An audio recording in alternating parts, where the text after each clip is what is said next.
Thank you all so much for being here. Just a quick show of hands. Who joined us 2 weeks ago over at Groundworks? Excellent. Okay, good. All right, I love that, which means you just had some aha moments. Thank you. You're welcome, Lee. Boom. That's the last joke I'll try to make. So, for those of you who don't know me, I'm John Vasconcellos, and for those of you who do, I'm still John Vasconcellos.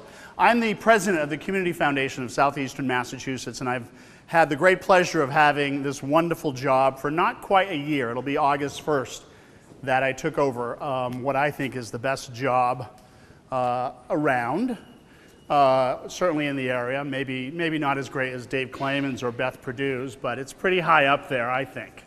So thank you for being part of our community conversation tonight.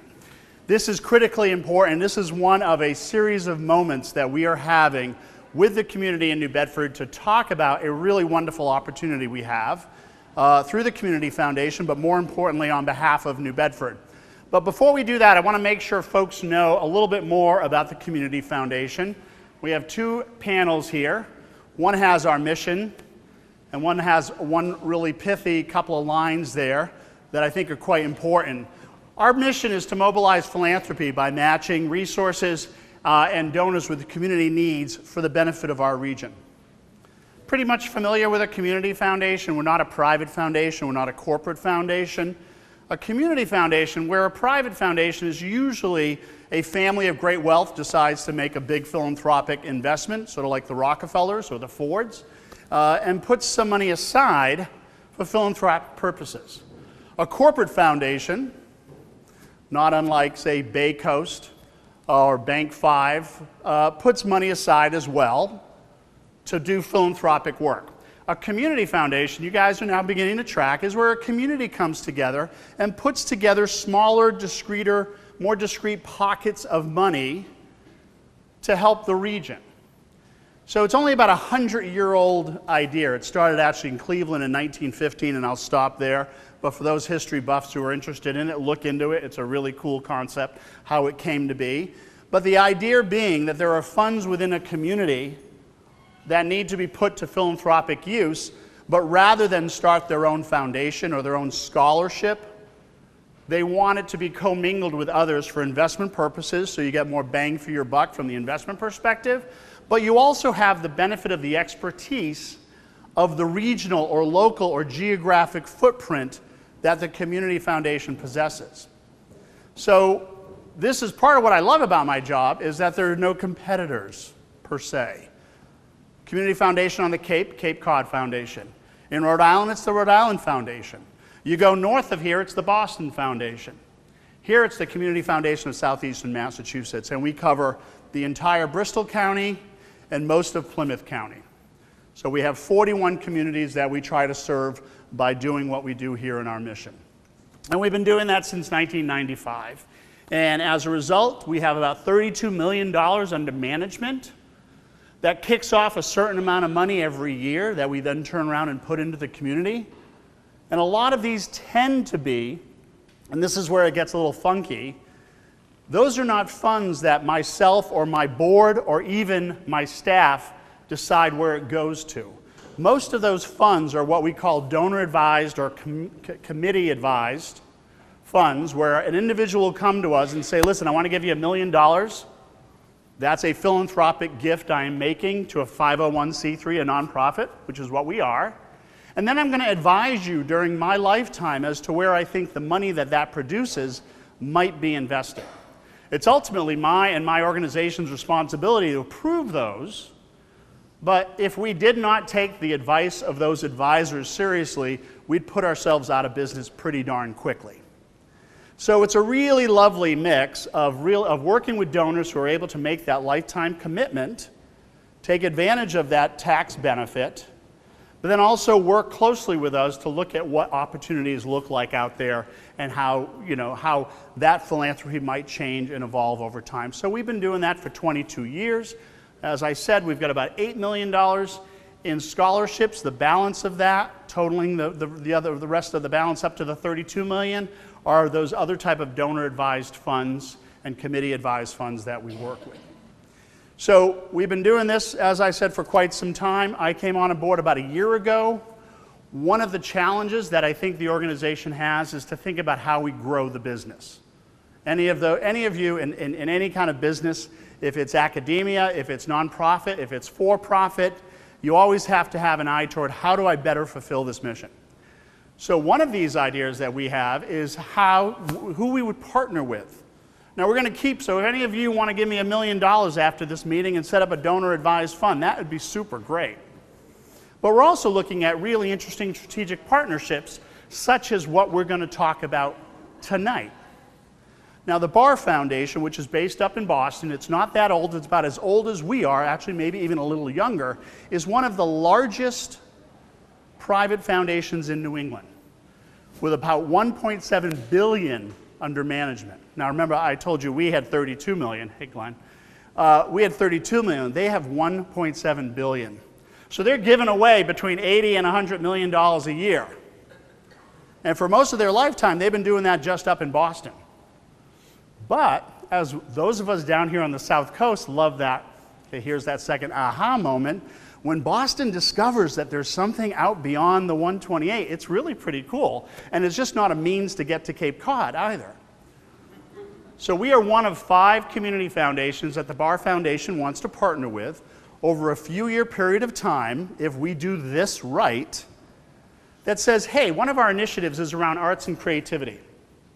There's been some really amazing traction happening in New Bedford, but we want to get in the game. We want to bring something to your game. But we want to understand how that is, and we want to accomplish 2 things by doing that. One, we want to make sure we elevate, partner with the community, and we take you to the next level, whatever that looks like. That's really your assignment tonight, is telling us what that next level looks like. But I also want to be really clear that the second part of this initiative is really about increasing the capacity for the community foundation. So when the Barr Foundation, and you know how partnerships go, after a while they begin to lose interest, they look to different people, they start to move on, they leave you behind. So at that point in time when the Barr Foundation is no longer partnering with us, they want to make sure they are leaving behind a community foundation that is so much better than we would have found the day before they came. So we're absolutely keen that this is as much about changing the community as it looks on the ground today, but also creating something that's sustainable and long-term. And you're all going to help us figure that out. 2 weeks ago, we had about 60 or so folks at Groundwork. It was great. There were about 5 of you here tonight who were there last time, which was really lovely and very exciting. And I promised myself, I told Jennifer Golden, who's here somewhere, I'm not going to say this, but here I am saying this, 11 pages of single-space text that Helena typed out and compiled everything. So you have a series of questions that you're going to be answering for us tonight. All of that stuff is going to get processed by us. We then, next month, make sure, actually, I'm going to stop and do a quick homework. Pull out your smartphones, open your email. I know you know how to do that. Don't give me that look, Rachel.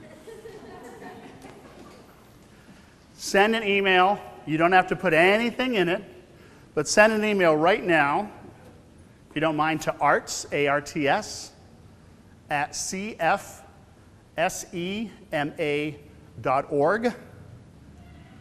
You're now family.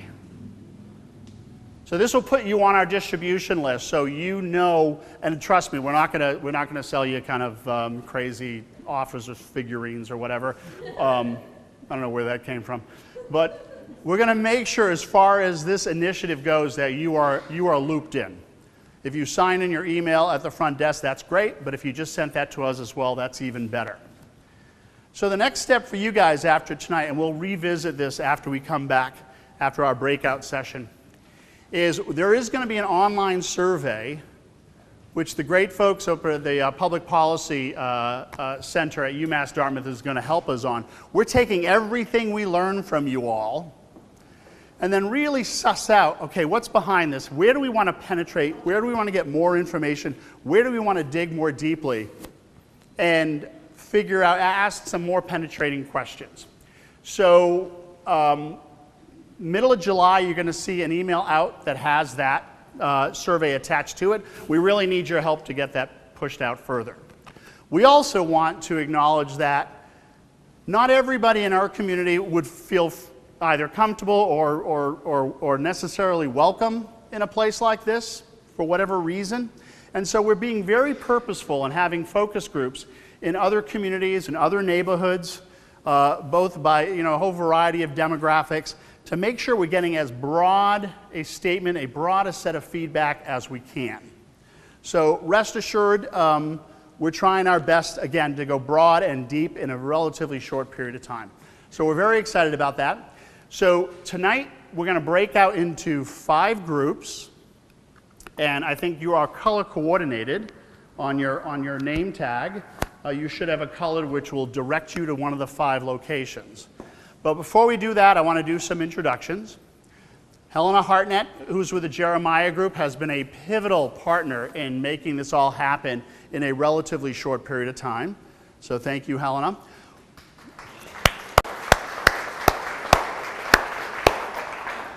We also have a steering committee. We're also having a simultaneous conversation, not right now, but relatively simultaneous, in Fall River with a similar group there around this very same question. And both cities have their own steering committee that we have brought together. And here tonight, who are part of that steering committee, I want to make sure I capture everybody right. We have Lee Heald. I saw Eric Paradise and Ann Lauro. Who else am I missing? Carolee Matsumoto. Anybody else? I think that was it. So thank you. They're a fraction of a larger steering committee that is really helping guide the conversation and keep us honest and focused on what we're doing. So that's very, very important. I also want to do a shout out to Nancy Harding and Kim Hurd, who are 2 of my staff people, helping out at the always thankless front desk. Without them, we wouldn't be able to do it. But the other folks I really want to make sure you get to know are your facilitators. There are 6 individuals who are helping us tonight to make sure that your conversations are robust, that it's well documented, that everyone gets their voice heard. And so I want to make sure I capture everybody.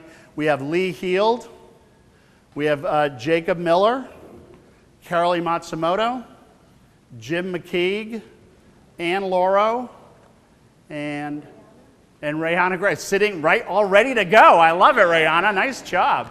All right, shut up, John. Get him over here. So, I think that was most of what I wanted to cover. I do want to touch, though, on one last thing. It is a quintessentially, my observation, it is a quintessentially kind of American thing that, Chuck Houck is here too, right? From our steering committee. Chuck, sorry about that. I finally looked at my notes and saw you there. So, it is a quintessentially American thing from my perspective that we love to jump to the solution. We hate problems, so the best way to avoid a problem is not to think about it.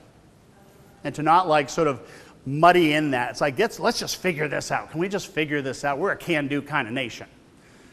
I want you to actually sit with it. Sit with the vision. Sit with the possibility. Sit with the challenges.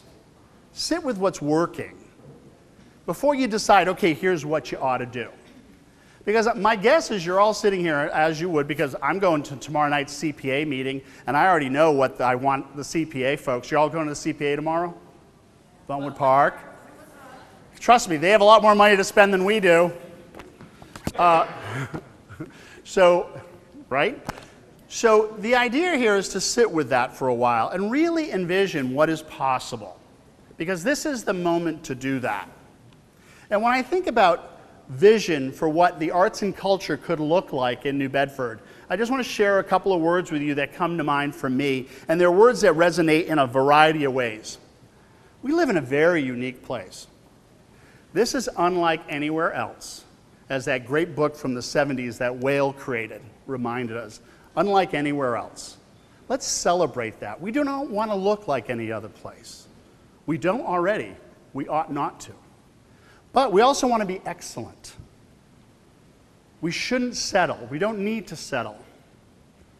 This city once ruled the world, globally, the richest city in the world per capita.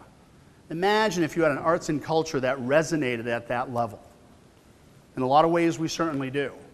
But how do we take it to that broader, next, more imaginative level? How is it sustained? How is it accessible? And when I talk about accessibility, I don't just mean ramps. I mean costs. I mean a welcome feeling. I mean something that people care about. The fact that I look across this room, and there's probably 3/4 of you that I have known in this community because of work that we've shared like this. That is lovely. That is really lovely. And I'm excited that you're here. But it's the 1/4 of you that I'm just meeting tonight who I've never seen before that really excite me about what that potentially is, because I have no idea what you're thinking about. And that's really very exciting. So that's what we're talking about, access. We always want it. Access is like excellence. When you think you've got it, you better keep it going because you're not there yet. You've got to keep trying. And that is just, it is relentless pursuit of those things.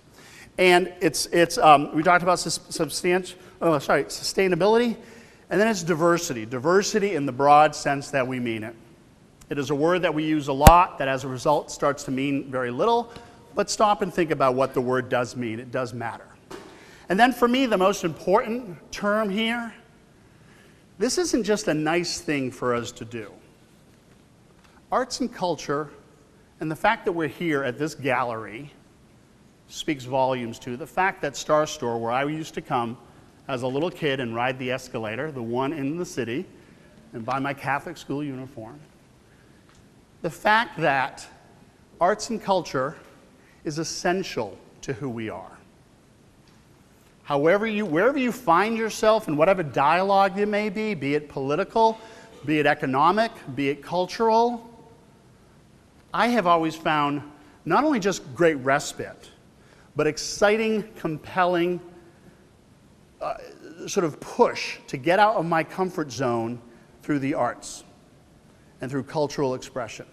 And so this is essential to who we are, not just as human beings, but certainly as Americans, but also as people who really believe that New Bedford can be so much more than it is. So today's the beginning of a conversation.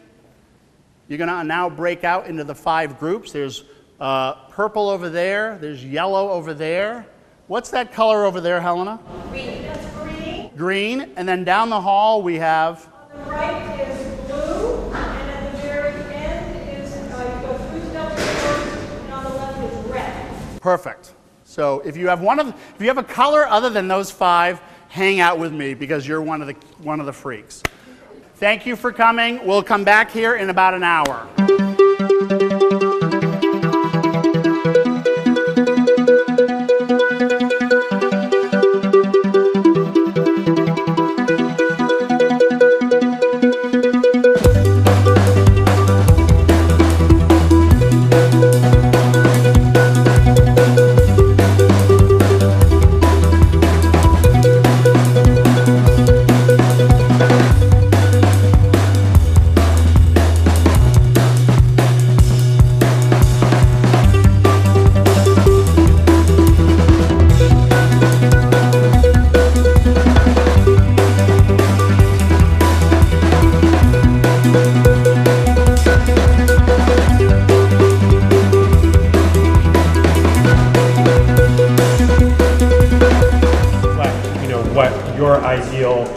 arts community looks like, and then come up and just post them up on the board.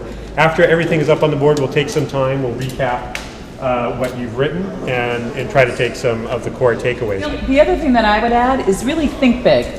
So don't be restrained by what the current conditions may be or current funding. So, when we talked about this a few weeks ago, we really encouraged folks to think, if money wasn't an issue, and try not to be too myopic.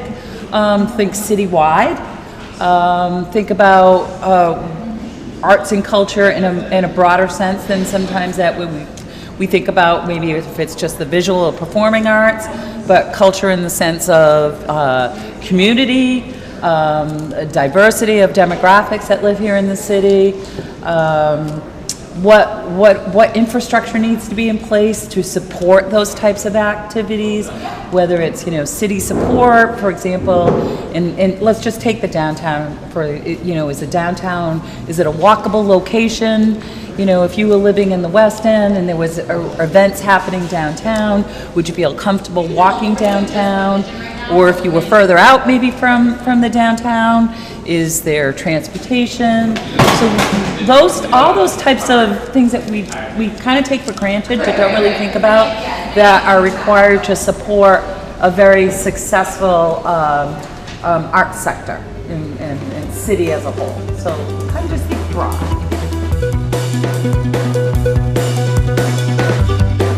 What role do the arts play in your life? What role do you think they should play in the community? When, what other communities have you been to where the arts were very present, and how can you, what can you envision for New Bedford? What would you ideally see if you would create your perfect multicultural, diverse, creative New Bedford?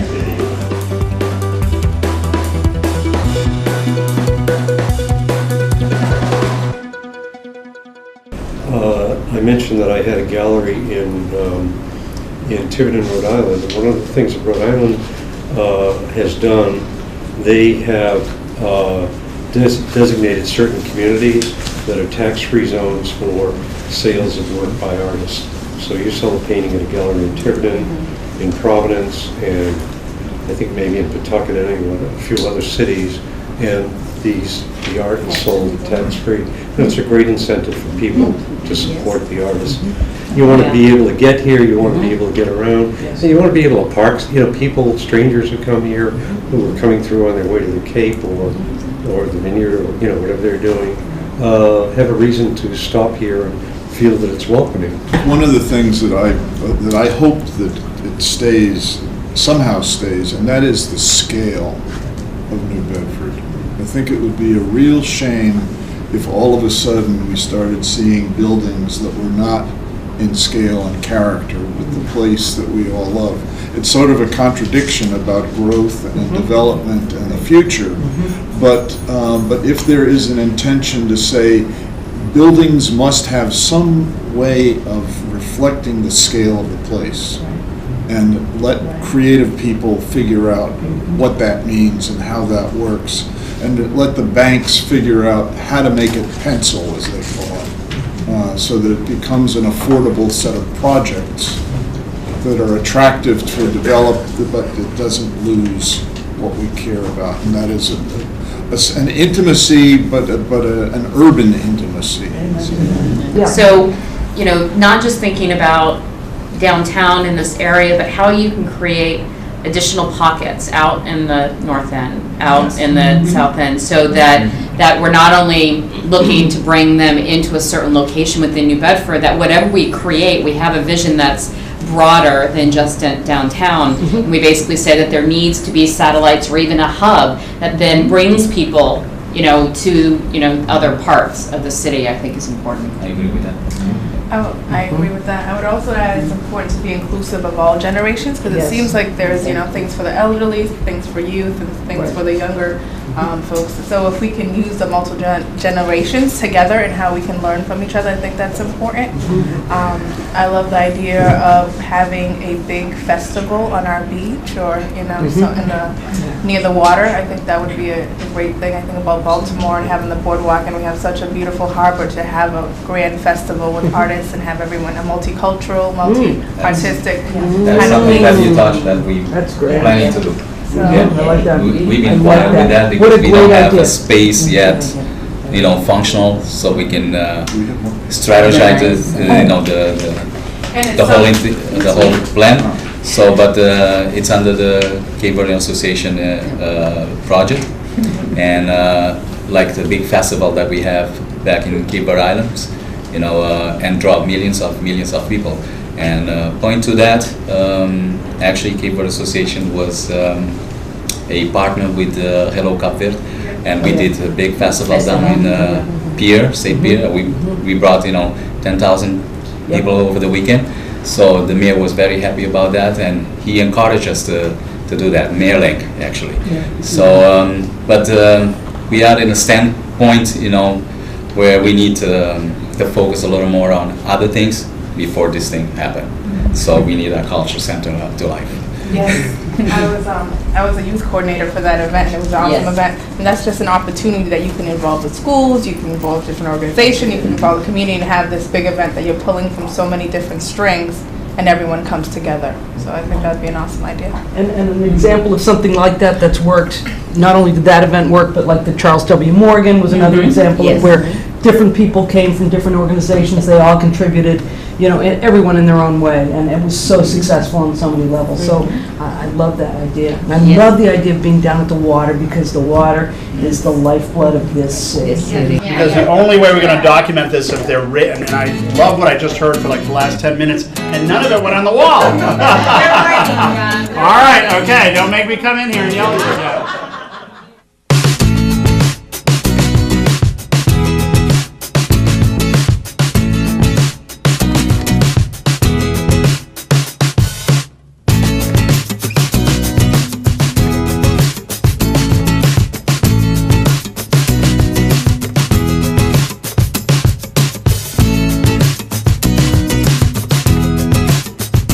Lack of programs for many kids to get exposed to the arts.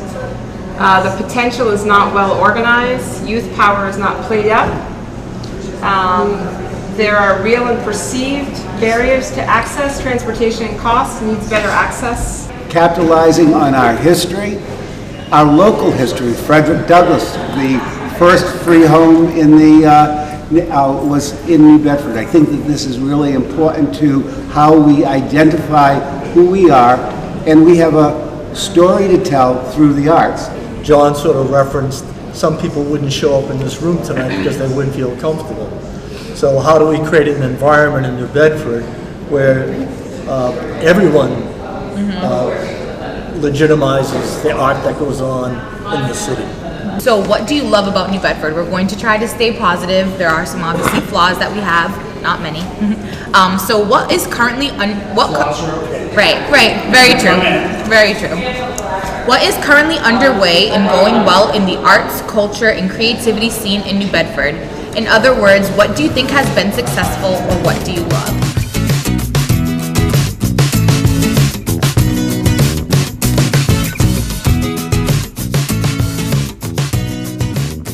The arts in all forms have really been growing.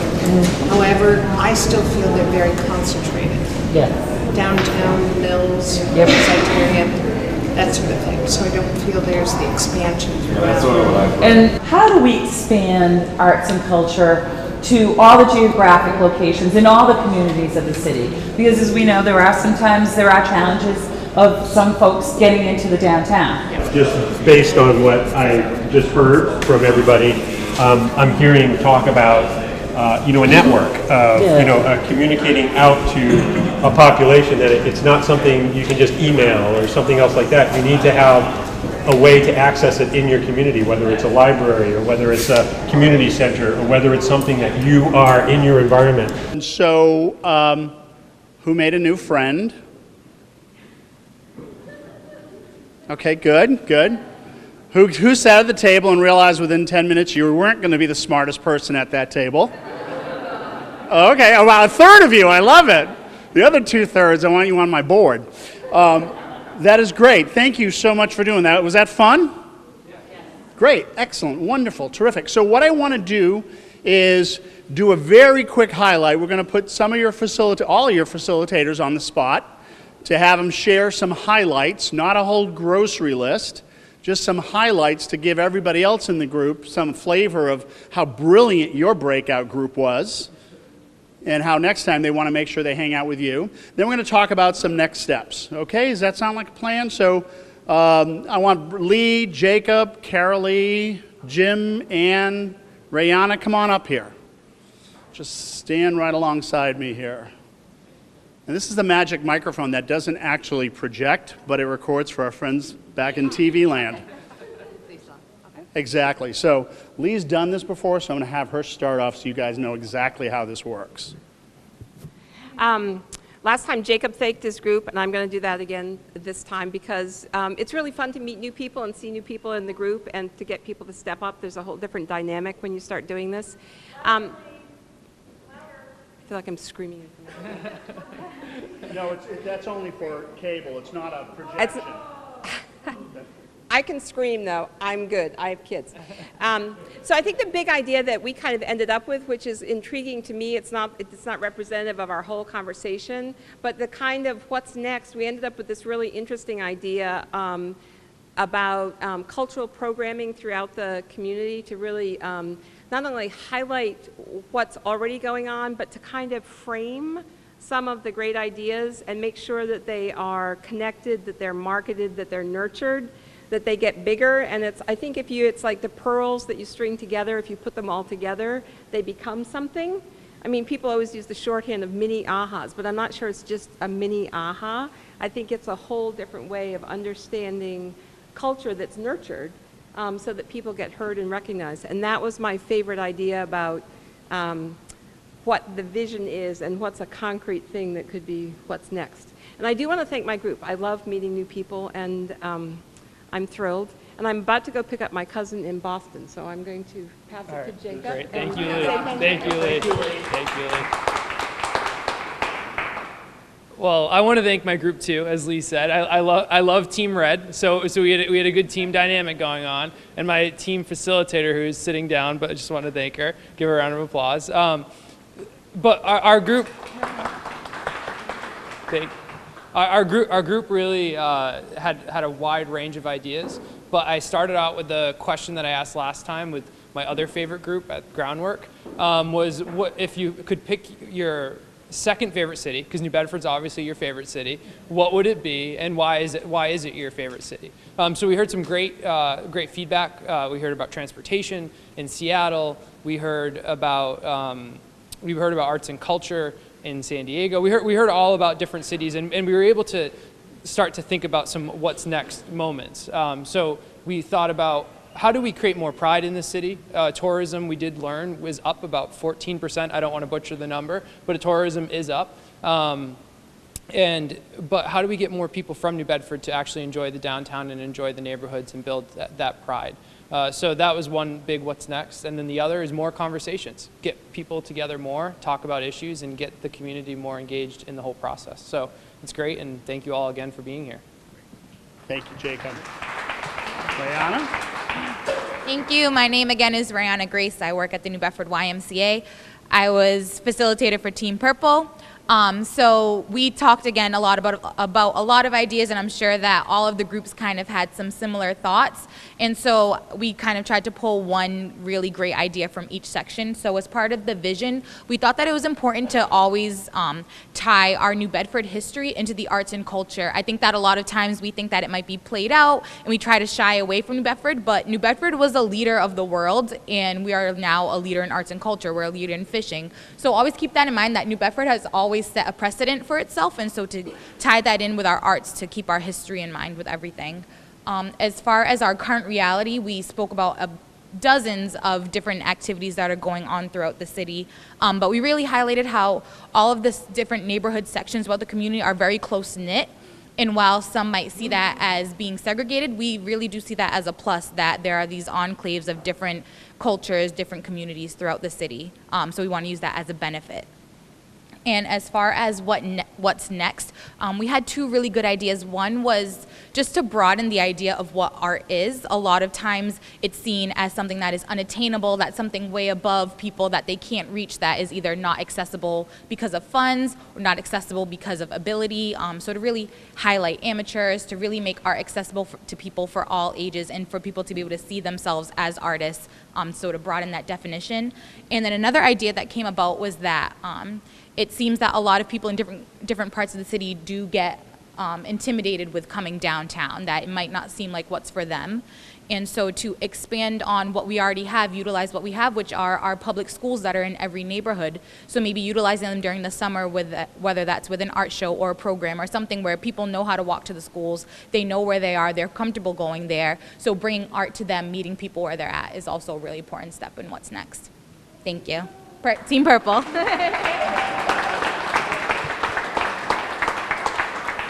Thanks for that.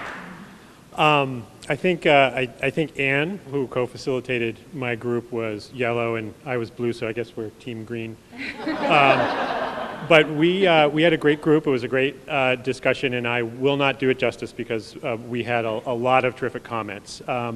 If I were to try to distill what I heard, I think I really heard that we need the arts to be really embedded in the culture, that the access to the arts needs to be more widespread, that it needs to reach all the different populations within the city, and that there needs to be places that are around, citywide, where people can come, work on projects, see each other, work with each other, and access the other resources that are here, so that it becomes, kind of a network of places where people are interacting within the context of arts and culture and creativity. In terms of what we have to build on, we saw a lot of comments about the resources that are here downtown, that there are great museums, there are lots of public art out in the community, but but oftentimes people don't know about it, or they don't know how to access it.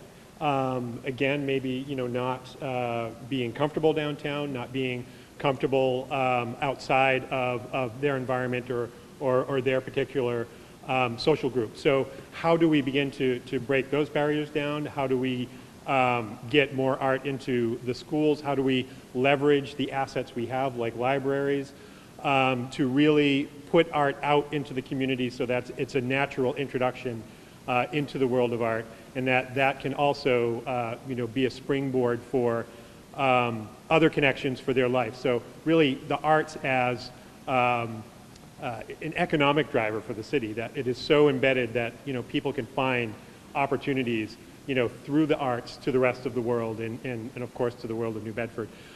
So in terms of getting there, we heard a lot about communication, just making sure that the word gets out, a lot of getting art out into the environment, getting art into the school systems, so that people are being exposed to the arts and culture and to music at a very early age, even from preschool on, in creating those networks, so that that when you run into somebody or you're working on a project with somebody, that it's natural, and that links in to a wider world of arts and opportunities throughout the city. Let's give them all a round of applause. Thank you. Thank you, guys. Really appreciate that. So thank you again. What's next? What's next? We mentioned the survey. Hopefully you guys have this postcard. It's at the front table. By the time, if you're the last one out, make sure there are none of these left, because they're not going to do us any good back at the office. This has the information about the online survey that's going to be brought on board in the middle of July. It also has the email that we talked about earlier. If you've not sent us an email or signed up, please go ahead and do that. Also, just because we're not sitting in a group doesn't mean the conversation stops. When you wake up at 3 in the morning, there's an email just waiting for you to send that thought that you meant to express today. Use it up. What we're going to be doing, and as I mentioned, we're now going to add all this amazing amount of information to this body of knowledge that we now share as a community, and we're going to start to distill what that means, what we've learned, what we can build on, where are the opportunities, where are the challenges. The survey is going to help us to peel some of the layers away before we then think about, okay, what is something we can implement in a 2-year period? What is that impact that we can have immediately while also building longer-term capacity? What is that going to look like? But this is really, again, it's the start. This is an amazing group. We had a similar number. There's something magical about that number between like 63 and 70, which is what we got 2 weeks ago and what we got today. So you have now been part of a conversation of over 130 folks in New Bedford that's happened around this really important issue. And the variety of people we have, from City Hall to the public school to practicing artists to academics to nonprofit leaders to folks who just love the arts. This has been a wonderful array, and this is part of what we're doing here is also building a conversation that's going to continue. So really appreciate it. I am happy to take any questions. We will, by the way, we got this question 2 weeks ago, and I want to be very transparent. We are going to post probably either on our website or somehow in a very obvious manner everything everybody's ever said in this process. People have said, do I get to read everything? I'm like, sure, if you really want to read Cultural Center 20,000 times over or Access, I mean, we'll sort of try to collapse it because we want you to hear what you've said back to us. Now, we're all grown-ups, right? Because you all know that when it comes to implementation, that cutting room floor is going to be a beautiful scene of confetti. A lot of what we say today is going to have to be put on the shelf. But our job and part of our authenticity and our integrity is to honor the process, hear what you have to say, try to figure out what's most important, what has the most compelling call to arms, and invest in that. So everything you brought up today is going to matter. It just may not matter immediately. But it's going to be ongoing. We all know this, right? We're just stewards of where we are in this world and where we happen to live. So we want to make sure we take care of it as the best of our ability so that those we hand it off to say, wow, they got it right. That is so cool. I can't wait to build on that. So when Lynn goes back to the public schools and teaches those little kids, she's proud to talk about what it means to be someone who lives in New Bedford and how important the arts and culture are, because we all value that, and we're going to make sure, we're going to guarantee that it delivers. So questions from me, I'm more than happy to take them. Otherwise, I want to stay on schedule. Wow, 7 minutes to spare. Also, leave no pizza behind. If there's anything. Nate, question? No? Okay, you're going to take the pizza. Nate's got the pizza. Great. John, is that a list of participating groups online already? We were shown the list of the people, the arts and cultural organizations that have already signed up. Is that already on the... At this point, we're not measuring sort of engagement through organization. We're measuring it through human beings. The clipboard that you had is to make sure that we have as a good a database of the nonprofits that serve the arts and culture and creativity realm in the New Bedford region as possible. So that is a somewhat separate exercise. Because a lot of folks that you appreciate, there are folks on the board, on boards here, on staff, and also volunteers, so trying to get organizations felt secondary. More questions for me? Nate. Actual question this time. Excellent. So with, I guess, more people in my age, the millennials, how would I, other than just giving them the email to sign up or giving them the website, how would I get more people my age involved in something like this? Because I know there's not just me who is passionate about this sort of thing. Well, my cohort's going to hate me for saying this. But if there's a venue that you think we could pull together sometime in the month of July and have a room full of millennials, I'd love that. We could do this very same exercise with a group of folks. I mean, we're doing this with Central American community in the North End. We're doing it with the Cape Verdean community. We did it with CEOs of nonprofits in the arts and cultural realm. So we're trying to be very strategic around having conversations that are serving a group that we want to make sure we hear from. So I don't mean to put you on the spot, but we should definitely talk. Dream Out Loud, we do have a performance somewhere in between July and August, is it? And our kids range anywhere from like 12 to 18. That would be great. So can we be in touch about that? That would be great. Am I in trouble, Helena? No. All right. I keep like, oh, let's do that one. Let's do that one. Helena, like, okay, you know, there's only 31 days in that month. Any other comments, questions? Yes? My question for you is how to get newer arts groups a seat at the table. I run Sea Glass Theater Company. We are in the final process of getting our 501c3. We've already had a season of performances, more performances coming this year. Great. It's very hard to break in to being recognized as a company in the city.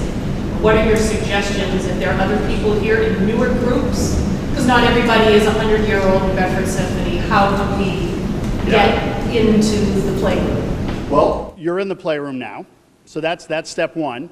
Two, let's find some time, because I've actually never heard of your organization, and I've been around for a while, so let me give you a business card before you leave. I would love to sit down and hear more about what it is that you're doing. There are other folks, I'm sure you probably know Eric from your theater, so folks who are also in your realm. You know, you want to also, make sure you're connecting with the other folks who are doing the same kind of work. And I think, we should talk about, sort of what you're doing, who you're tapping into, and how we might help you position yourself in that world. But being here and part of this conversation is a big deal. What's the name of your organization again? Sea Glass Theater Company. And where are you located? We are here in New Bedford. It's at my dining room table. In the North End, soon to be my dining room table. So it's dinner theater. It's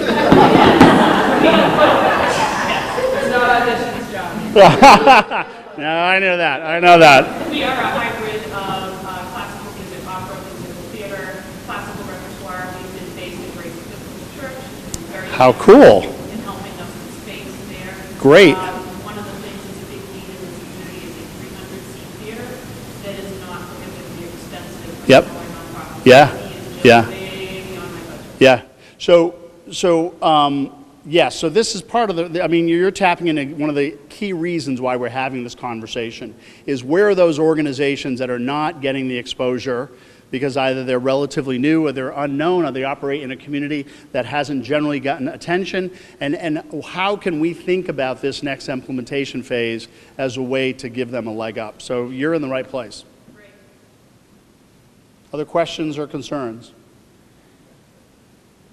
Excellent. Well, thank you all so much for being here. Let me make sure the three of you get my business cards before we leave out. Thank you. Stay in touch and have a great, lovely summer solstice.